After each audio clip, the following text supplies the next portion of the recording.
we are very honored to have three distinguished speakers, guests from the UK, and they are Professor Rona Irvin from the University of Birmingham.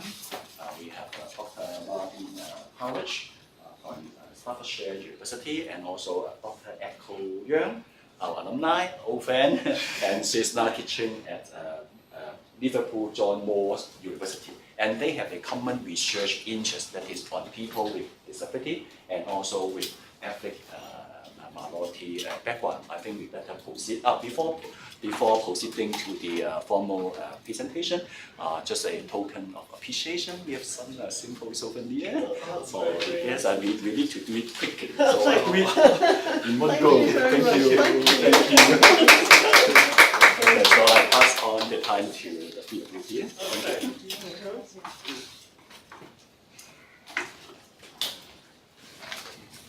Well, thank you very much for staying to see us since we've arrived nearly an hour late, and we do apologise, mix it with the times. So I'm Professor Fiona Irvin. I work in the University of Birmingham. I'm Professor of Nursing there, and I've been there for just a short while, and it's very nice. Universitas 21 University, which I know that you are as well. And I'm working with Echo and Martin.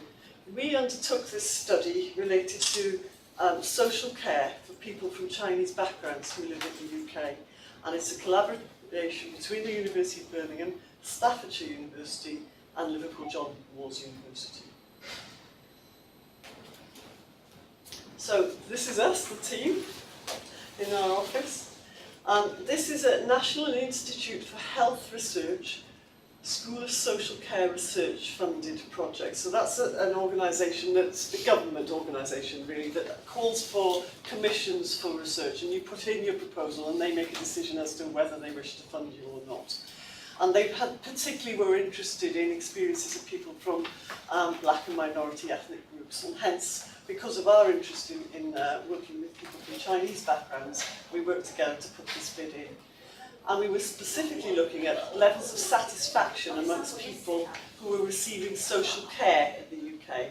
And I'll explain a little bit of why that is. And we were focusing particularly on people with physical impairments, and especially in England. As I say, it's funded by the NIHR, and the work that we present, we always have to say this at the end, it's our work and our opinions, not the opinions of the National Institute. So, in the UK, people from black and minority ethnic groups are less satisfied with social care than the majority UK people. And there's quite a bit of evidence that demonstrates that. Okay. Some of the reasons for that is people, even though they're known to services, don't necessarily take up the offer of social care or health services. So there's a problem with access. Many people from various different ethnic groups experience prejudicial assumptions, and especially in the role of informal carers. And very often that transpires because there is an understanding that people from black and minority ethnic groups prefer to care for their own family rather than access social care, and that can be a misunderstanding. And there is often a lack of information for people about the services that are available to them, so they don't even know that services exist, or if they do know, they don't know the extent of the services that can be offered to them. And as you see, there's a lot of research evidence that already shows this. Especially related to people from Chinese backgrounds. It's the fastest growing minority group in England, and yet little is known about their access to social care and their satisfaction with social care. It's very evident that amongst that group there is a real underutilisation of services.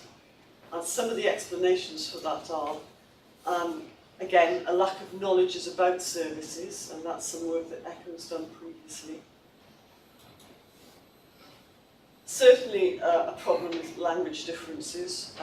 That means that many of the caring sector are not able to share a common language with the Chinese background community. And we also have a problem with locating quality interpreting services. They're a little bit ad hoc. People may be available and then not. Sometimes people are relying on carers rather than official services. And I think there's a reluctance on the part of the provider sectors to pay for the interpretation services. And there is this reluctance to seek help outside of the family sphere. So that's one of the main challenges. So for our study then, we aim to examine the experiences of Chinese people with a physical disability, living in England, all across England, so that we can get a fuller understanding of their social care needs. And we also wanted to look at what levels of satisfaction people experienced and look at how that could be improved and how services could be improved to meet people's requirements. Okay, so I'll hand it over to Martin. Thank you. I'm Dr. Martin Partridge. I'm from Staffordshire University, where I'm a lecturer and a researcher in social care and social work. Forgive me. What I would like to present to you now is some of the sort of methods that we used for the study and talk a little bit about the participants who took part in the study, if that's okay. So the study that we took on was a qualitative design, and in doing so we used semi-structured interviews, focus groups, and also we used a World Cafe approach, and these I will sort of touch on in a moment. But I just have to say that we did actually gain ethical approval for this study. Once again, this is one of those disclaimers that we have to say. We have to say that we got ethical approval from the Social Care Research Ethics Committee. So, when we were thinking about the participants who might take part in this study, we were thinking, well, who are they, or who could they be? So, obviously, we had to sort of think of some sort of a criteria of actually who's going to be part of this study. And obviously, they had to be people from Chinese backgrounds.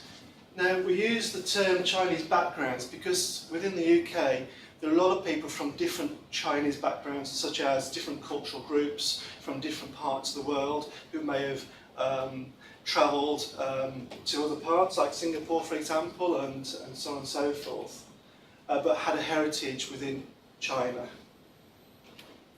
The participant groups were aged between 18 and 64, although the upper age range scale was an approximation because some people weren't sure of their ages. They all had to reside or live in England and had to have some sort of physical impairment or physical disability. Also, they needed to have received some sort of social care.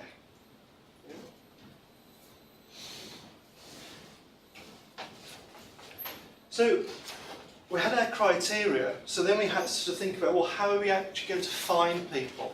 How are we going to access participants? And we soon found, actually, from our experiences of previous studies, that actually this isn't a straightforward process. And actually it's quite difficult to actually find participants for the study. So what we did, we produced a series of materials that we used to advertise the research, if you like. So we contacted local government agencies like social services and asked them if they knew of anybody or if they knew of any service users that they had. We also went to a lot of Chinese community centres within England and also put these posters up, which were both in English for Cantonese speakers and for Mandarin speakers.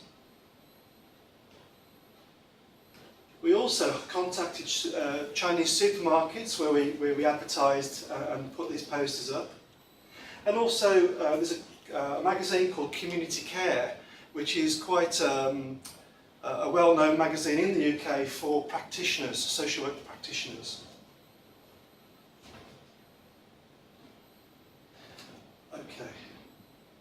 So just to sort of give you some sort of an idea of who the participants were that we managed to recruit, we actually recruited 26 in all. Of this, you can see there's an age range from around sort of 19 to about 69. Most people were Cantonese speakers and had a range of places where they were actually born. Many spoke or didn't speak any English, and some obviously had English, Cantonese, and there were some Hakka speakers too.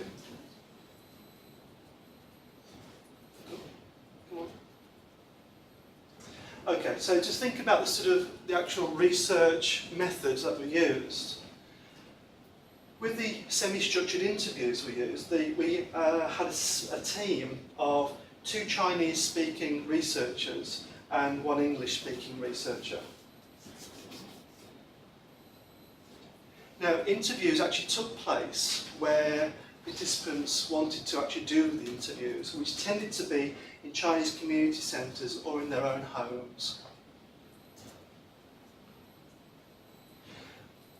As a token of our appreciation to participants, we did give them a £10 gift voucher that they could use, and also we reimbursed for travel expenses. So interviews were carried out in a preferred language of the participants. So the sort of numbers we were looking at were 16 in Cantonese, 2 in Mandarin, and 8 interviews were done in English. During the interviews, some family members were present, and when that was the case, they sort of also contributed to the discussion. We also then decided to take those findings and go one step further. So we actually used focus groups. So 14 participants attended altogether in the focus groups, of which 2 focus groups were conducted in Cantonese and 1 was conducted in England.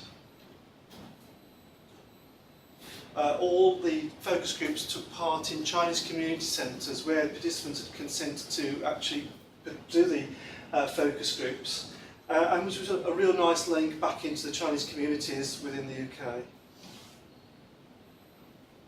Obviously, from the findings from the interviews, we were then sort of tested and talked about themes that were coming out of the interviews, and sort of tested and sort of discussed further some of those themes with the actual group themselves.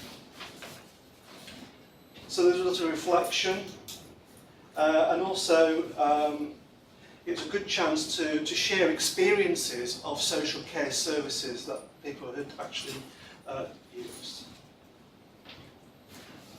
I think one of the most sort of exciting things of this project was the use of the World Cafe. Now, I'm not sure if anyone or many people are familiar with World Cafe method, but it's quite an interesting method to use because what it does, it enables people's voices to be heard, which is really, really important. It enables people to actually express themselves within a collective environment. Now, you might think that could be problematic, and yes, it would generally be problematic. But because we use this particular method, it enabled people to do so. So, for example, the amount of people that took part in the World Cafe was 60 people. Now, these were service users themselves, carers, service providers such as local authorities, social care services, private organisations, third sector organisations, and Chinese community centres themselves, of which there was quite a good representation of Chinese community centres from across England. Also, there was commissioners of services too. So the whole process of the World Cafe means that people sit on different tables within an environment, and each table has the same question to tackle. This question is quite a provocative question. So for example, how can social care be improved for Chinese people? Something like this. And it's a question to make people start thinking and critically analysing what this could mean. So on the tables, there was a person who would actually write or draw on some paper. And then after about 20 minutes, people would move around. So there'd be three or four tables, and people would move around to different tables to be with a different set of people. Each time people moved to a different table, this same question went to a deeper level. And through this, it enabled every participant to actually contribute to that discussion, and therefore enable people to have some type of voice in this.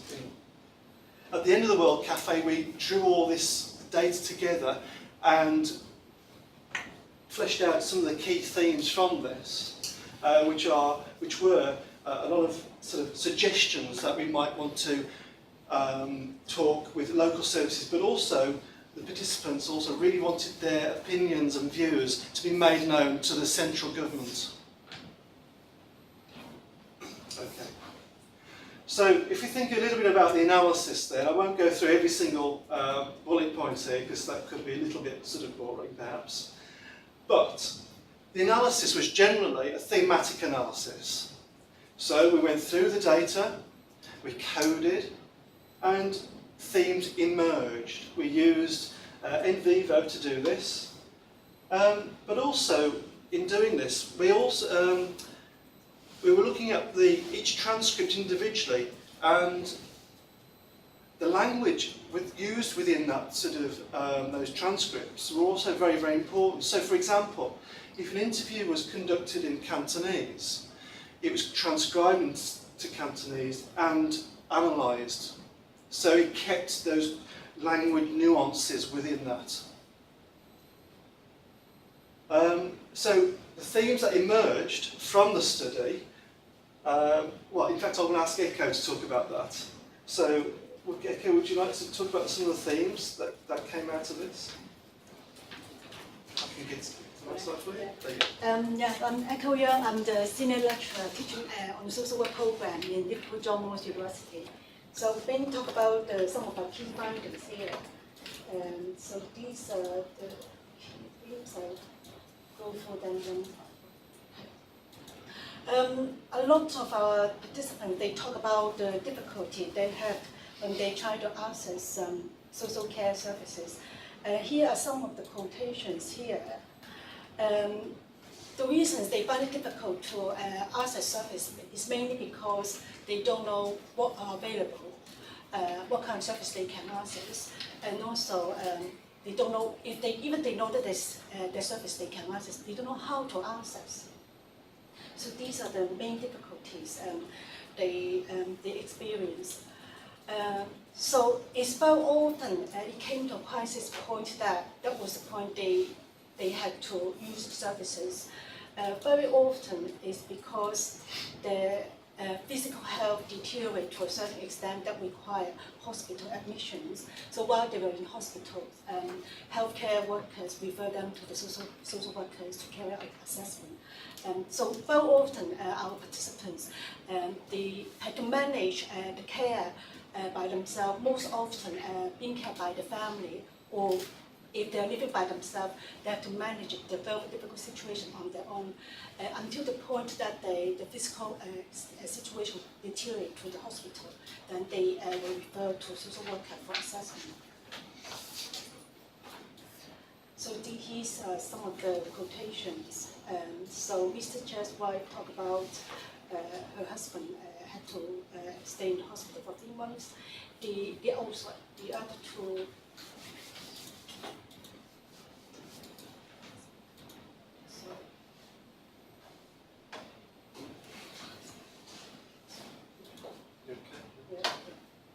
So the other tools, they are CSFG means is the Chinese focus group. I'm so sorry.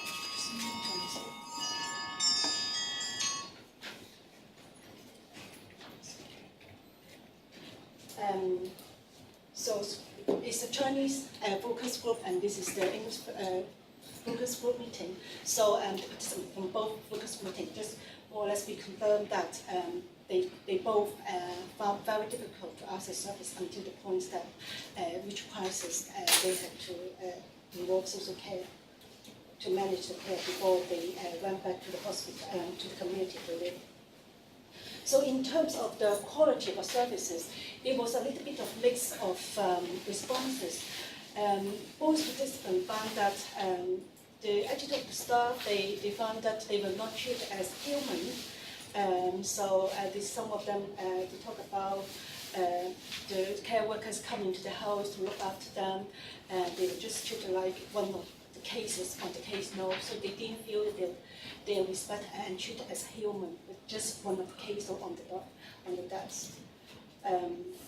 There's some concern about the lack of continuity because the person going in to provide the care is not the same person.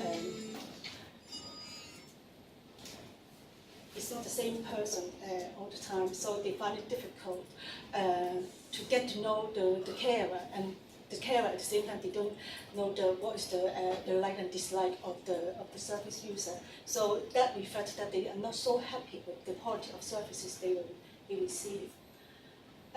However, once the service was put in place, some family and some service users, they actually found that the service was really helpful. One of the participants, the family who was also contributing, Mrs. Chair's wife, she also made this remark about before social worker coming to do the assessment, social care service was put in place, she had to get up 3 or 4 times every evening to change her husband because her husband was incontinent. But after the service was introduced, they found that the service actually transformed her life. So that was really, really helpful. The other service user, the other participant also talk about some of the social workers, they are very, very helpful and they try to give them different information and help them to make informed decisions about the care they want to get. So there's a little bit of mixed response there and the quality of services. In this study, we also asked people about the use of personal budget. Probably this idea, the personalizations, I don't think it's a very new idea. It's a new idea in Hong Kong. Probably not many people in social work, they have come across this idea. It started from America and it's more or less very much in place now in the UK.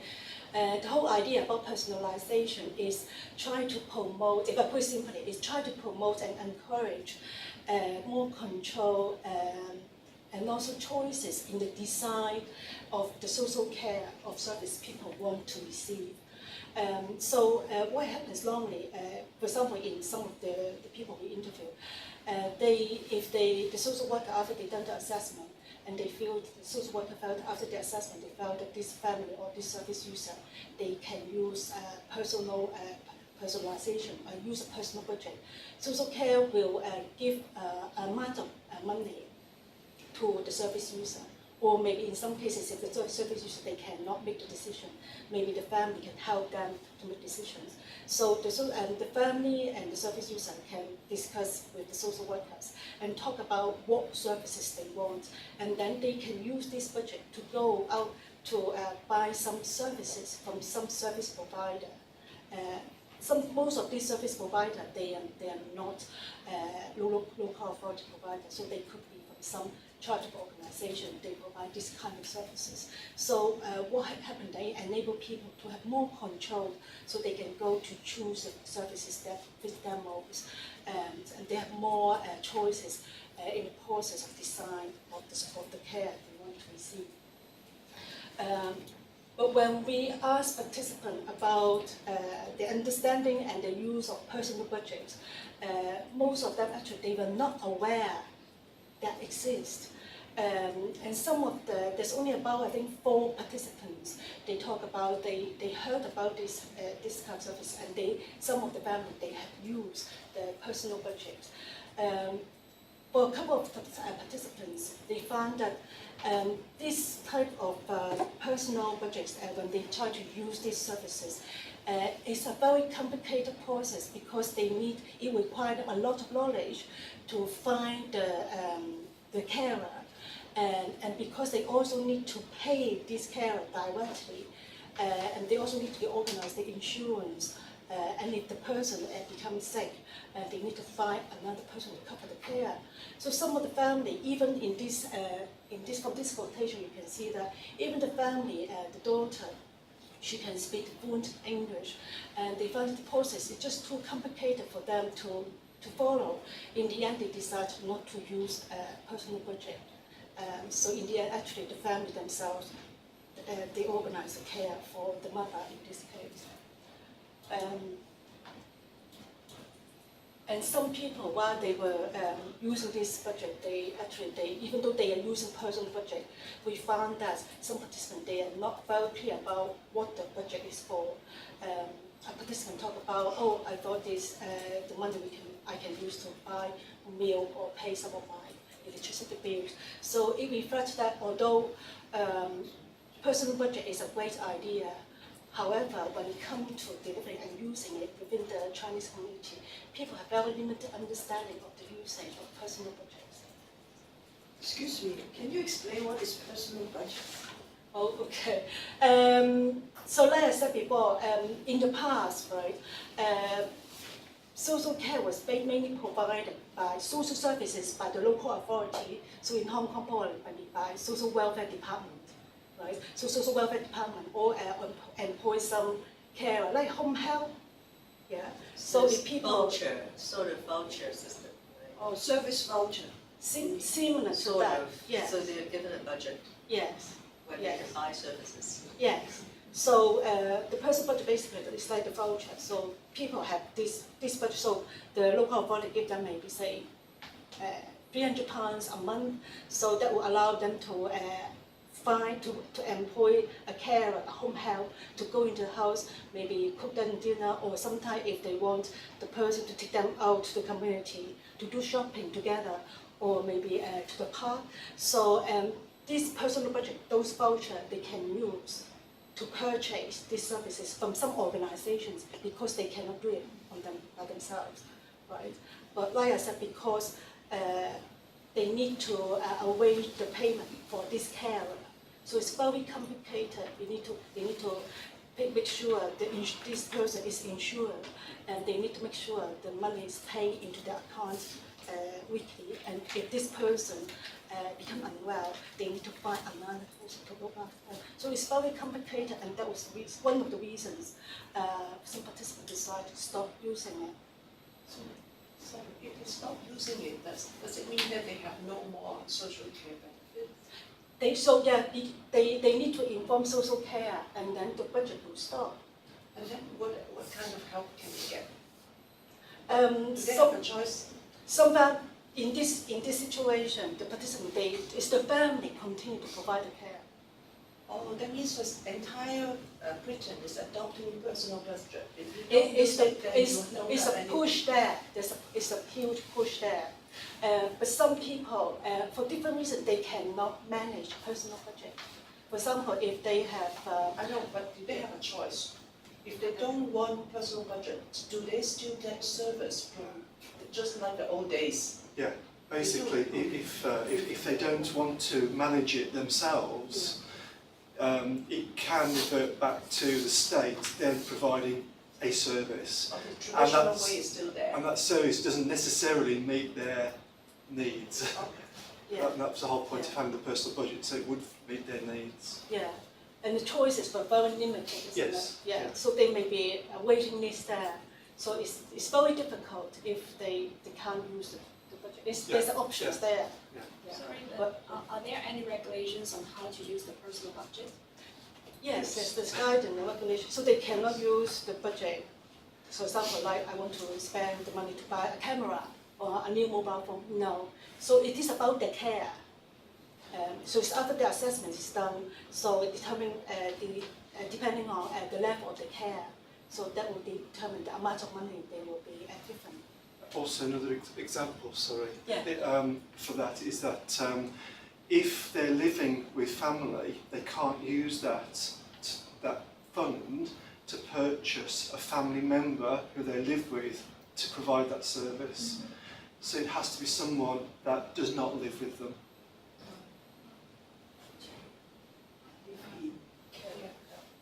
Is it only for employing a carer, or can it be used in different kind of ways? So I Yes, can't. I mean, is it necessary to be for employing a carer? Yeah.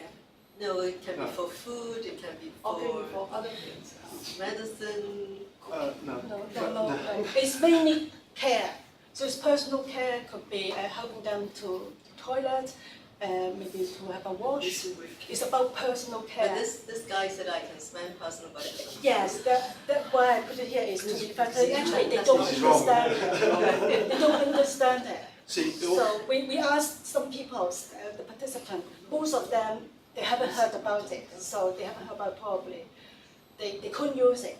Some other, about 4 of them, they are using personal budget. Right? So even if they are entitled and they don't know about it, so they have no access to those funds, if they don't know about it, Yeah, they have to apply. yeah. yeah, they have to course, apply. yeah. Yeah, they have to apply and assessed by social worker. But also, if it's identified in your assessment that you need to go to a, if you like, a day service, like a day centre, or you can purchase a place at that day centre with your fund. But it really does depend on the initial social work assessment. Yeah. Is it clear now? Yeah. The quote here is basically about to reflect people, some of the participants, they don't know what it is for. And it shows that actually, we will talk about some of the implications, that although the idea is great, giving people more control, more power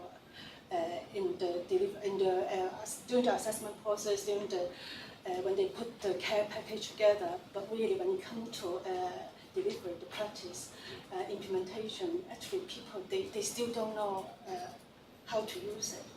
Yeah. We can come back here again if you want to ask me.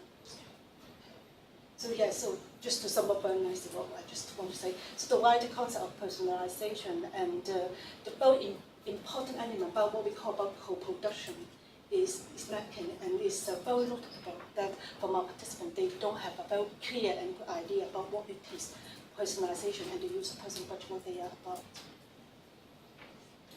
Okay. Language, I think, again, from our data, is a very pertinent theme here. A lot of people, I think, they are better their access to services because if they are not aware, the services, the information about how to access services are not written in language they understand, so they will not be able to access services. Also, during the process to negotiate and to navigate how to access the services, in the process of when social worker carry out the assessment, if the language, the service users and social workers, they don't have a common language. So there are issues about how do they communicate. And very often, I think participants talk about how difficult it is.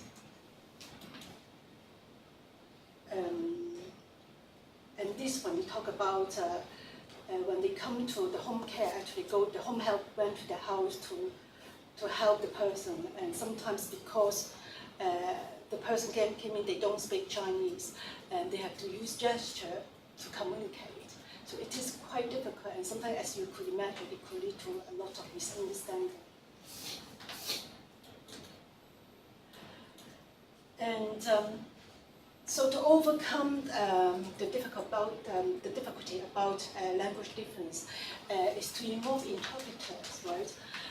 From our data, it revealed that actually a lot of social workers, they understand, they realize they need to involve interpreters, and there was actually funding there, they could access interpreters. But however, when it came to the reality, it's not often when they need it, the interpreter is available. And what happened then from our data when we talk to our participants, a lot of them, they talk about the social worker cannot arrange the interpreter. So the social worker contact the family member directly, because for example, ask the daughter, oh, can you come to do the translation, and I go to visit your father tomorrow, because I cannot find an interpreter. So the implication is, of course, the family member may not have the time to help, and also it also means that a lot of issues about confidentiality, maybe the parents in that case, they don't want the other family member to find out what's happening. So a lot of time the issue about confidentiality is compromised because the social worker cannot use an independent interpreter during maybe try to review the care package or during the assessment process. And yeah, this one to talk about again, if there's no interpreter, they have to use gesture to communicate. And it's sometimes quite dangerous as well, because in this case, the participants say, I understand them, he understands, so there's no problem. So, but how much actually they understand each other, we don't know.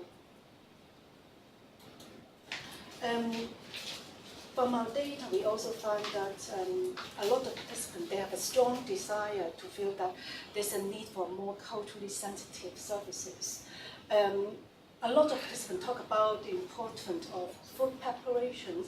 So I think talking about, we are most people here, we are Chinese, so we know that the importance of like hot food, during the day. Quite a lot of participants took part in our study, they are from the older generations, and they emphasize again and again the importance of hot food. A few of them, they stay in a nursing home, and they tend to provide sandwiches or chips, for lunch or for the evening meal, and they talk about how difficult they had to use cold water to swallow, the dry sandwich together. But and it's very often when we talk to some commissioners or people working in the front, professionals, and they just casually make a remark like, oh, of course, hot food, who doesn't like it? But I think still, I think it's the understanding about, it is about the way the food is prepared. It's not about the preference for more expensive food that the participant want. It is about how the food is prepared, and I think they all want to have someone maybe from Chinese background, preferably from Chinese background, to prepare the food in the way they prefer it to, they normally like to eat when they are at home. The other one is about some of the participants, they went into the day center. A lot of them, they go to attend the day center. The day center, they went from the Chinese community welfare organizations, and they often organize some activities which will meet their cultural needs, such as playing mahjong, right? They didn't gamble for money, but they are just playing mahjong as a game, and they also do some tai chi together. So these are some of the activities very much desired, preferred by the participants who took part in our study.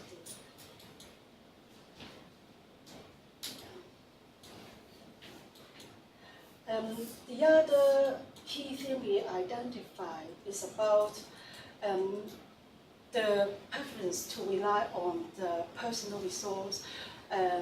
Before, some of the participants talk about before they receive service from social care, a lot of them, they really rely on their family and very close, maybe some close friends, to help them to manage the care. Even once they got in touch with social services and they got some support from social care, they still found that they need to continue to rely on this support.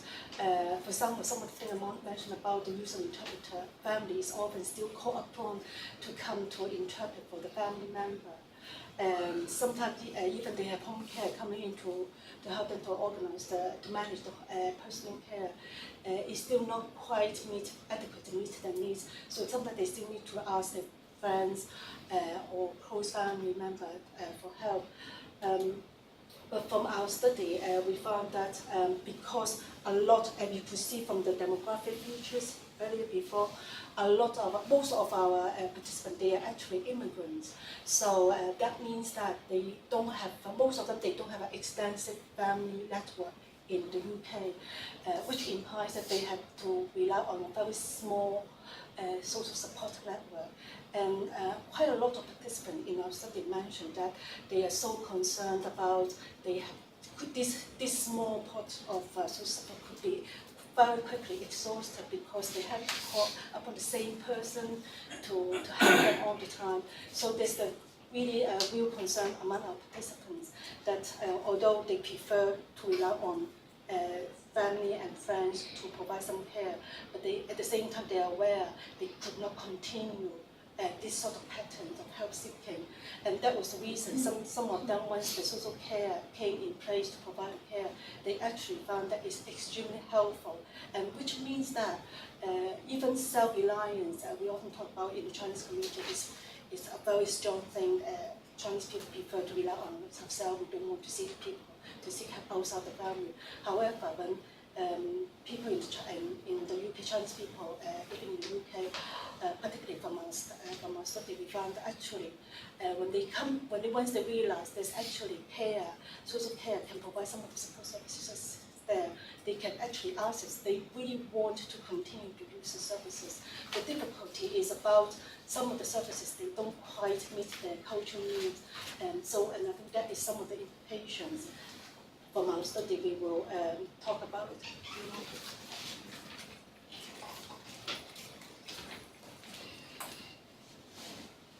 We considered what the implications are for practice and for policy and research a little as well. And one of the things that's very evident from our study and from other work as well is that people want to be treated as individuals, they want to be valued, treated with respect, treated like human beings. And that's the fundamental requirement. That comes before people's respect for language and culture. It's about that individual person, and if that's addressed, then other things are fall into place more easily. It's very evident, though, that whilst that's a fundamental requirement, they also would much prefer to have people who fully understand their culture and have an appreciation of the language. And so individuals would much prefer to receive care from care workers from Chinese backgrounds. But that in itself is a challenge because we do not have many people in the UK who work in the care environment from Chinese backgrounds. This isn't something that people necessarily want to engage with. Now, personal budgets, as you probably understand from the discussion, is a complex issue. It causes problems. It can be liberating. If people use it well, it means they have access to services that normal statutory services couldn't provide for them.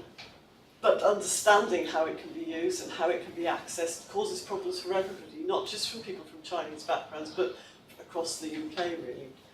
And the other important thing to say is personalisation is more than just personal budgets. It is about having a choice, making joint decisions, taking responsibility for your own care and directing that in the way that you'd like to direct it.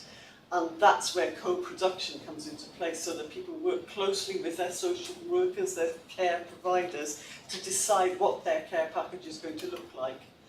And even they get to the point of personal budgets they can't manage them or understand them. Co-production is definitely another difficulty. People have not properly engaged with that. And I think quite often that's the part of the providers, the practitioners, who haven't really grasped the concept sufficiently.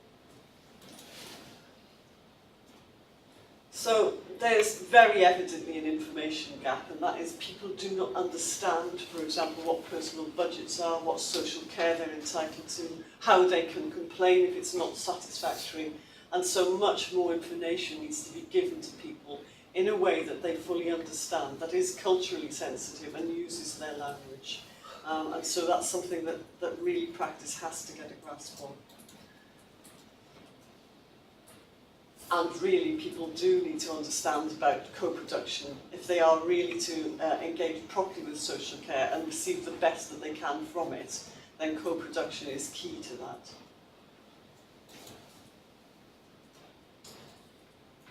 From our study, we worked closely with the Chinese welfare organisations, and so we recruited quite a lot of our participants through that route.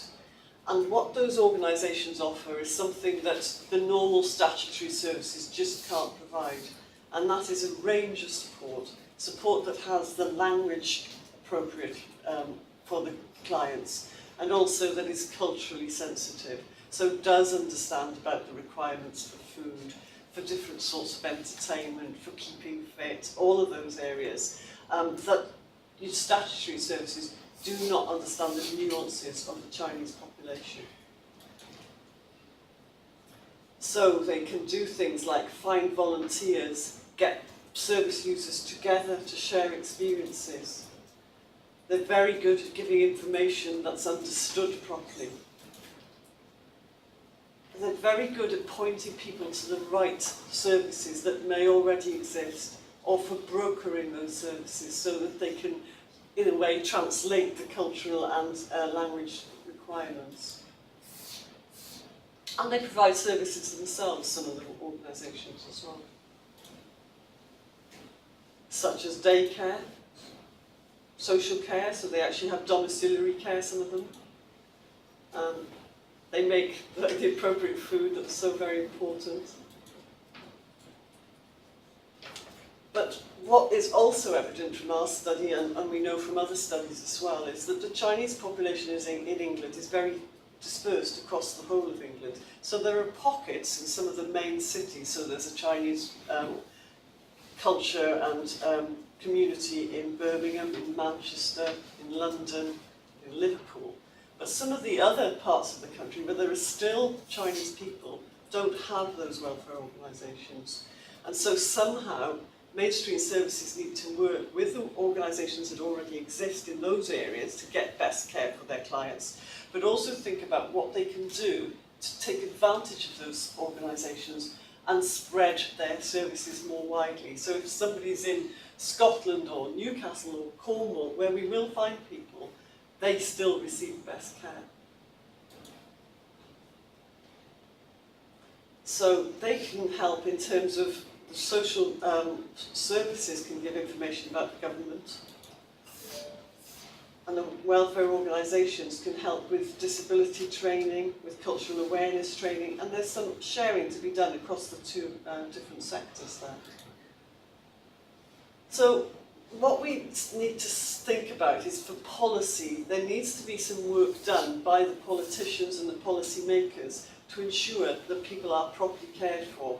And that actually that doesn't necessarily mean a lot of more financial resources. It does, though, as Newbronner, who is a well-published researcher in the UK, says, it does need to involve taking some risks and being creative so that people do get the care and support that they need.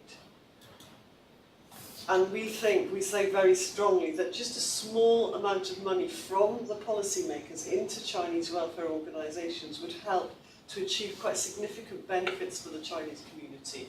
And that would help to meet the personalisation and personal budgets agenda that isn't properly being addressed at the moment.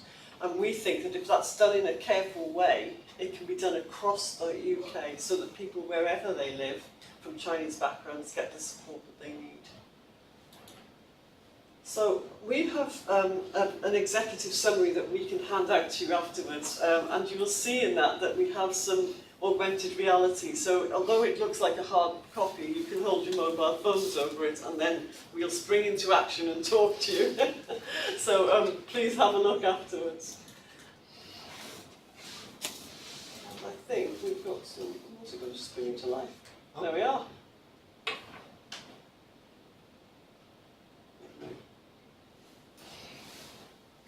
It might come up, it may not. Hello, I'm Professor Fiona Reardon from Glyndŵr University in North Wales, and I'm here to talk about the Chinese Voices for Social Care project. This is a project that we undertook that was commissioned by the National Institute for Health Research, School of Social Care Research, to look at the experiences of people from Chinese backgrounds in relation to their services for adult social care. And we did that because there is very little research around that area, and we know that people are less than satisfied with the care, so that we could give recommendations about how it could be improved. Hello, my name is Dr. Martin Partridge, and I'm a lecturer and researcher in social care and social work at Staffordshire University. In this study, we interviewed 15 women and 11 men who were aged between 18 to 70. This group of people were from Hong Kong, mainland China, Singapore, Malaysia, and from the UK. Hello, I'm Dr. Echo Yang. I'm a senior lecturer teaching in social work in Liverpool John Moores University. I'm going to talk about the findings of the study. Our study found that it is often not an easy journey for Chinese people to reach social care services. Some of them have reached a desperate situation, such as hospital admission, before they receive any social care services. Language and terminology use has significant effect on level of satisfaction. A lot of Chinese people who have limited language skill in English, they are unable to utilize and access social care services, and therefore they have to rely on personal and family resources to manage their difficulties. Chinese people generally do not have high expectation of social care services, and some of them actually do not expect any services at all. To some, it results in high levels of satisfaction, but to others, it means they do not engage with services at all. Chinese welfare organizations play a very important role in signposting and providing culturally appropriate services for Chinese people. Modest allocation, resourcing of this type of services will enhance the quality of life of Chinese people who are in need of social care support. 大家好，今日呢個研究係有關乎社會福利提供服務俾中國背景嘅人生活緊喺英國。贊助商 Health Institute Health Research School of Social Care Research， 研究人員 Fiona 廣東大學 ，Martin Staffordshire 大學 ，Echo Liverpool John Moss 大學。喺呢個研究入邊，我哋訪問咗15位中國女士同埋11位中國男士，佢哋係殘疾人士收於緊社會福利嘅服務。佢哋表達到希望英國政府可以更加了解佢哋嘅中國文化，因為語言溝通係有問題，甚至乎去攞資料係有問題。佢哋大家都係依賴中國社團嘅幫助，所以我哋好希望呢一個研究可以幫助社會福利去進步服務俾中國背景嘅人。多謝。So when we did the study, we invited some of the students that work in that are studying in the university to come and join us on the project and to do some of the translation and interpretation work. And that was one of the volunteers that we had. And Martin ran a separate project with them and had a small pot of money. And they then went and presented at a conference about their experiences of working with us and of their experiences of doing this interpretation work for us as well. So it was a real benefit having them involved. So, I'm going to start again. There we are. So there's some of the references there if you're interested in them, and you're very welcome to have this as a handout as well. So if you've got any questions, please do ask us. I know you've been asking as we've gone along as well, so. And please have one of these. Yeah, I have one question. Yeah. We never talked about the disability or functioning capacity of the service users. I wonder, because from looking at their appearance, it's none of them are hereditary disease disability. It seems it's more environmental or I think the majority. accident. The more temporary. I think, well, not necessarily temporary. Some of them were quite severely disabled. For example, had had a stroke, those sort of physical disabilities, or had some sort of long-term conditions. So although some of them had less of a disability, some of them were profoundly disabled and needed quite a lot of social care input. It varied significantly. The criteria was that they had to have some sort of disability, and that could be quite minor or it could be really quite major. Would that be level 1 and 2? The nursing care, the assessment. If they need nursing, if they need nursing care, they could well have nursing care and still require some social care as well. So they may be having nurses in to do whatever, changing a dressing or managing feeding, that sort of thing. But they still need some personal care for washing and help around the house. So they may have a combination of both.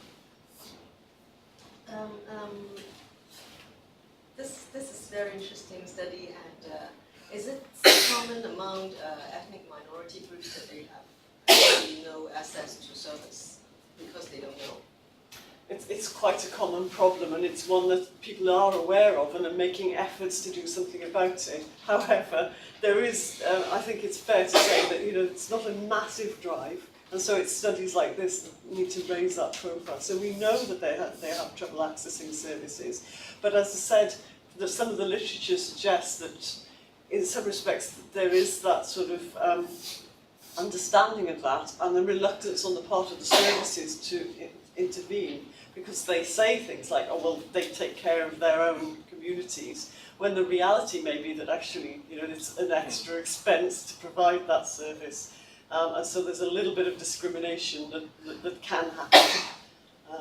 That's very evident. And also, although there's a limited amount of literature on minority groups in relation to this in the UK, there's even less on Chinese populations, so this is possibly one of the first studies in the UK that's done this. I think also in terms of like the language difference, a lot of statistics show that the Chinese community in the UK, among all other ethnic minority communities, the use of interpreting services is the highest among the Chinese group.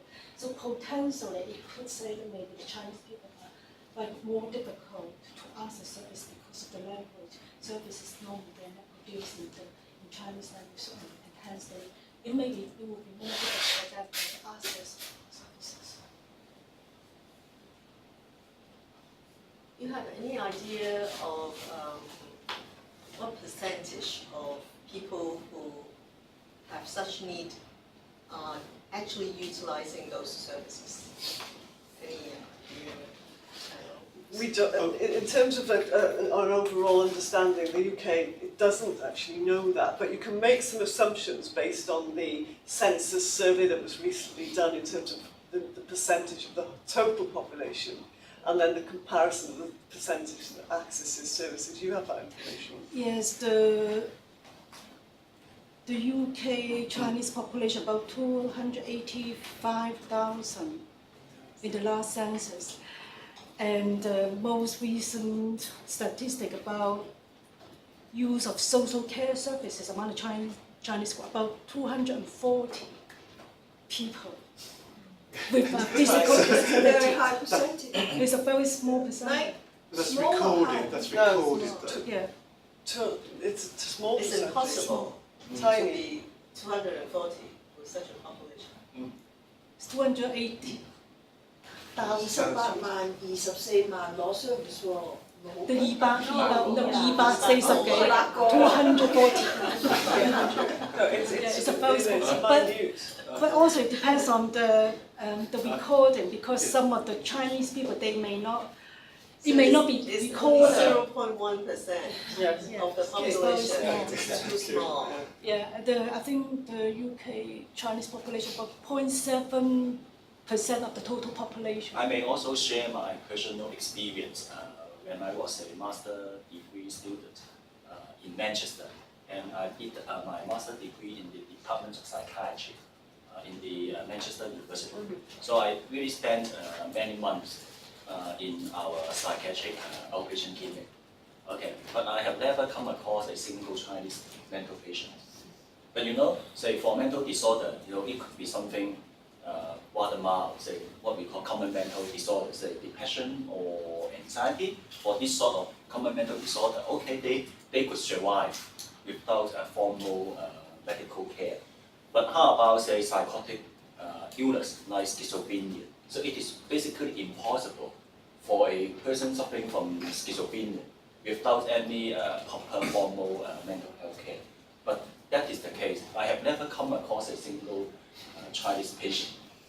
Well, that's Echo's doctorate, isn't it? Your doctoral study was right around that. And well, I shouldn't say about your study, you can say. Yeah, I think in terms of the hospital care, it's drifting away from physical disability. The Chinese population is underrepresented in the use of mental health inpatient services, right? But for those who did admit to the hospital, there's a very high percentage of them they were admitted under compulsory admissions But that means they have to use mental health act. People they didn't want to go to hospital, but they were forced. By force. Yeah, and that implies that most likely, so often, is against under crisis, and the family or the person they could not manage the difficult situation, and then they went in to get the services, and that is the first time they became in contact with mental health services.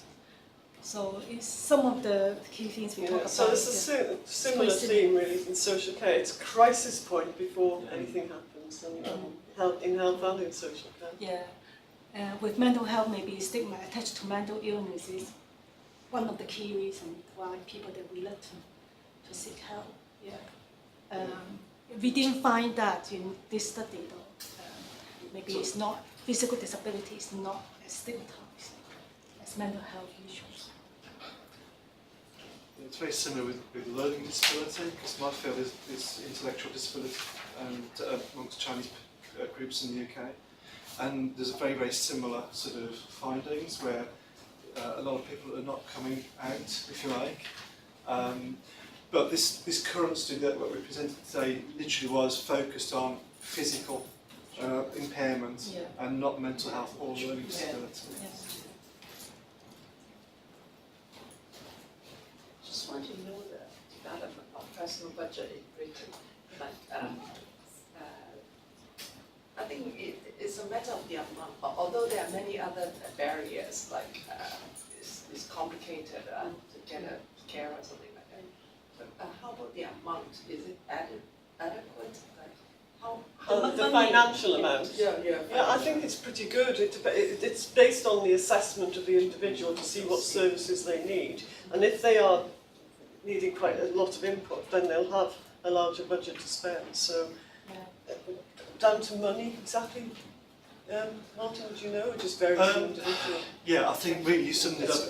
That it's assessed, financially assessed. So, it's not a massive pot of money, but it will be enough just to get what you need.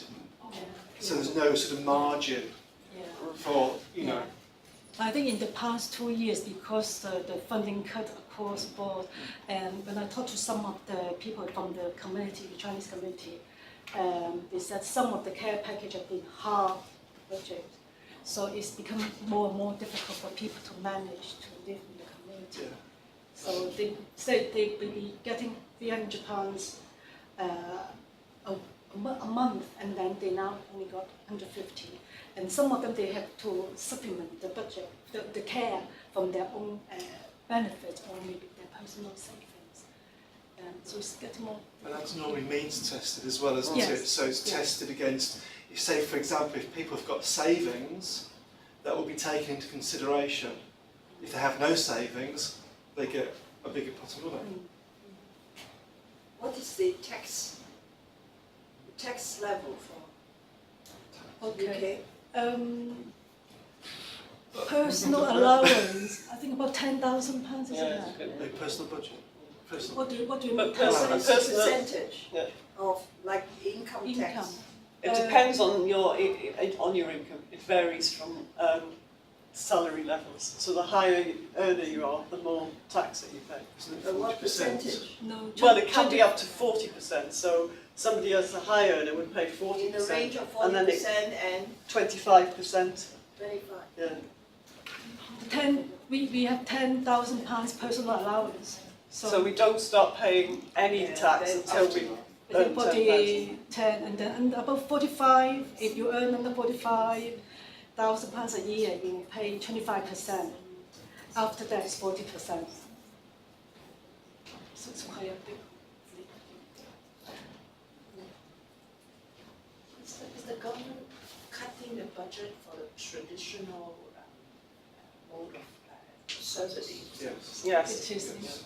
Very much so. Because of the financial crisis that we're facing in the UK right now, especially social care services in local authorities have had their budgets significantly reduced. Some of the voluntary organisations, some of the projects they had to close down because there's no money there. Because the program I'm doing, a lot of students, they have to go out on placement. And just in the past 6 months, some of the students, while they were on placement, some of the projects they had to close down and they affect students' placement. And it's because of all this problem about funding cuts and just, yes, close for many services. Actually, it's quite interesting that is, Yeah. because when the social work students go on placement, the placement get paid, but now they're talking about not paying those placements. The money's been reduced quite a lot, yeah. So therefore, there's less placements for the social work students to go to. So these are just some of the issues that we're facing at the moment. I'm just very curious if you have ever looked at the help-seeking behavior into your data. Even I know maybe, as you said, physical impairment might be associated with less stigma, but I think there's might be differential help-seeking behavior between different minority groups. Maybe local people for UK people more likely to seek help, more maybe for Chinese background. Asian people are more reluctant to seek help. I'm just not sure if you have that things indicating your data. There is a reluctance to seek help, yes, and it is more profound in minority ethnic groups, including Chinese groups. So there is something that's preventing people from actually making that contact in the first place, and I think some of that is related to stigma, or even in the UK population. For example, my mother, who needs some social care, she will not go have it. She's entitled to it, but she won't have it because it's about saying, I can look after myself, and I'm resilient and self, and I'm not going to take money from the state. It's about pride, I think, personal pride.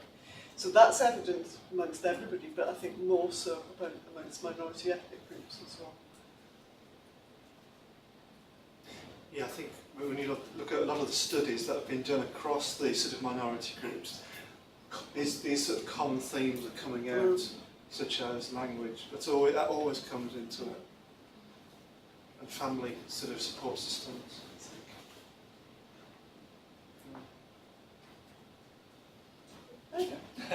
So I think the sharing is most useful because most people in Hong Kong, they have inaccurate or incorrect perception that Hong Kong is just a simply Chinese society. It's not that homogeneous actually. Even among Chinese, there are different Chinese groups, and also we do have a big population from other ethnic background. So that also apply to us, and also we need to have more sensitivity, and we need to have more understanding about the experience in getting help or services or whatever, and what are the barriers, etc. I think it's really a timely piece of research that we can make reference to. So thanks for coming, and thanks for the three speakers again. Thank you. Thank you very much. You get more here if you want to take a look to. Thank you. Leave it with our clients. Okay. Yeah. Thank you.